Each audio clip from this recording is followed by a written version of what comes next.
Big Sur, Apple's latest macOS update. I absolutely love it, and in this video I go through all the features I love and I think that you should know. I also go through some of the issues as it is a software update and there's always some issues that they all have. Apple's main goal with Big Sur was to get it to be a lot more like iOS. So one of the first features that you might notice is the new app icons. All the icons have changed to look a lot more like iOS apps. So the old Mail one has now looked the same as iOS. Messages looks the same, FaceTime looks the same, Safari looks slightly more similar, and most apps now have rounded edges, apart from some third-party apps. Not just the app icons, but if you were to open up the apps, for example Mail, you can see that it looks a lot more like the iOS version, with a slightly transparent background on the Mac, which I think makes it look a lot more sleek. Now let's go on to one of my favorite features on iOS 14 and Big Sur, and that is Messages. You might think that Messages isn't really that big, it was just a small update, but actually it's so helpful and so much better. So the first thing they've done is added being able to reply to messages. This is so helpful in group chats and even personal conversations, because you can just scroll up, choose the message you want to reply to, and they can instantly see which one you're talking about.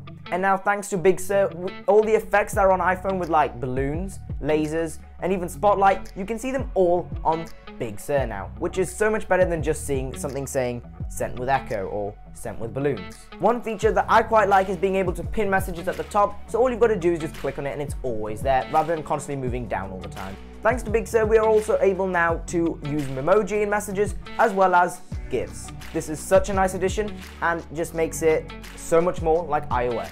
Big Sur now has Control Center, which I love. It makes it so much easier to use Wi-Fi, Bluetooth, and all of those things from the Control Center, including music, brightness, keyboard brightness, dark mode, light mode.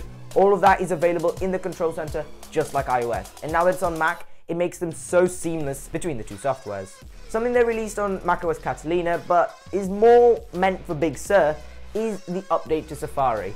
So previously Safari was not the best, quite boring, you can't customize it or anything like that, whereas now it's completely changed. You are able to customize the background, see a privacy report, add favorites, and remove them from the screen completely, and it also has a new design which I am a fan of because it looks a lot more sleek and futuristic. This feature was quite hidden and I didn't notice till I obviously made these mistakes, and that is new sound effects. So one of the biggest ones, which you probably already know, is that when you open up the Mac, it plays the original iconic sound of the Mac powering it on. There's also a new screenshot effect, which sounds a lot better in my opinion, and the new error command for when you type a key that doesn't do anything, as well as emptying trash, which all of these, and there's probably a lot more, are on Mac. So you can experiment with those. Now, this is a software that I really like, and I think it's the best macOS so far. As well as iOS 14, I believe that's the best iOS so far. And there are some issues with both. I've gone through the iOS ones and now it's time for Big Sur. These aren't the biggest issues that I've ever seen, but they are quite annoying, especially when you're looking at them. And that is the settings icons. You may have heard on Twitter and also other social media platforms where people were complaining about the battery icon in the Big Sur beta. I was hoping they were going to fix this when they release it publicly, but it still looks absolutely ugly. I wouldn't call this such a big issue, but this is obviously to your opinion. When plugging it in, you can see that they've added a new charging icon. This is quite an odd icon, I thought. I preferred the lightning bolt, whereas this looks a little bit old. Anything that you love about Big Sur, leave them down in the comments below. And if you enjoyed that video, please leave a like and subscribe so you don't miss any of my other videos. Thanks for watching.